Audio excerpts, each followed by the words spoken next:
to do a recap of everything that has to do with gaming on 2021.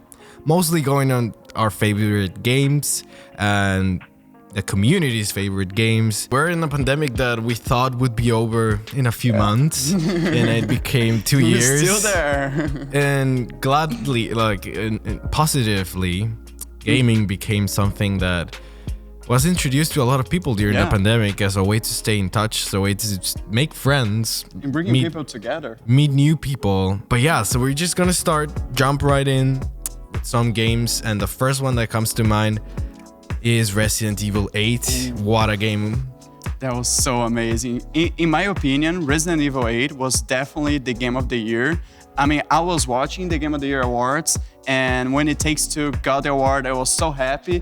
But inside of my heart, I was like, oh, I really wanted that Resident Evil got the award, because it is such a great game. It has like all the horror aspects that I love. It has all the kind of like open world and exploring parts that a game needs to have these days. And it was so amazing. It was such a great experience to play the game and finish the game, because I did like the whole series on my YouTube channel. So check it out if you want to watch. There you go, Felipe. Let's stop plugging the channel, playing the channel in the podcast. But yeah, I guess the winner was It Takes Two. Yeah. Did you get to play that game? No, I unfortunately didn't play, because in my opinion, it's definitely like a couples game, and unfortunately, I don't have a partner, so I just watched people playing with their girlfriends and boyfriends, and it was such a great experience to watch them play. And reaction videos are fun. It's definitely like a game that brings people together. Even like the plot, it's about like parents that split up, and they're kind of like revamping and trying to light the love flame again. So the game is really good. The plot is awesome, and it really brings people together to one of us like trying to teach other to play the game or to beat the mini game, because it's not an easy game.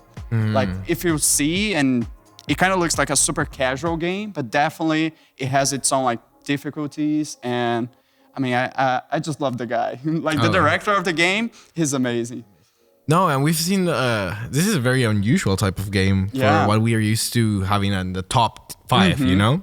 And I see that a lot of games become more like movies in a way, you know? Casting is more important, like dialogue is more important, acting. Overall, it becomes a more sophisticated production, I would say.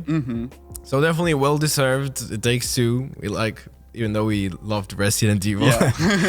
Another big one that we had this year was Halo Infinite. Oh, yeah. The whole Microsoft launching the Xbox S Series special. Feeling.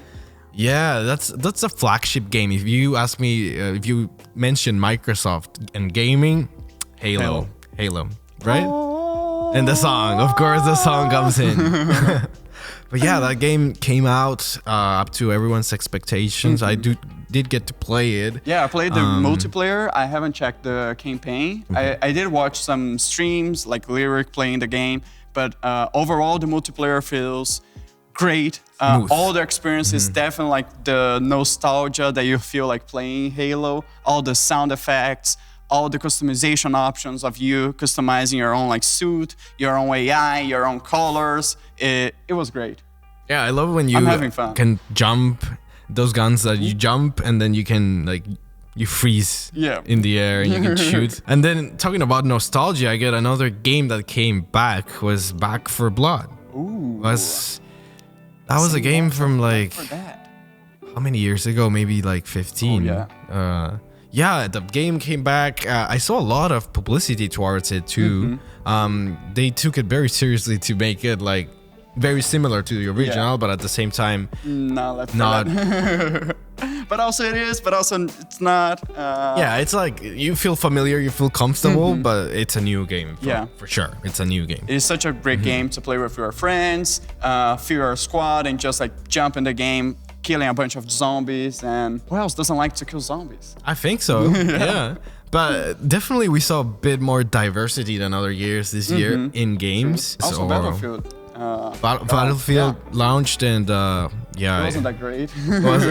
I had fun playing the game, but we're not gonna roast games, but like I'm just saying, I think the gaming community is gravitating more towards more complete experiences and more not like the typical play a team deathmatch and that's it, you know? And because those games give you an adrenaline rush, you know? But I feel like people nowadays value more the experience of it and being more like, okay, they have more patience maybe for it.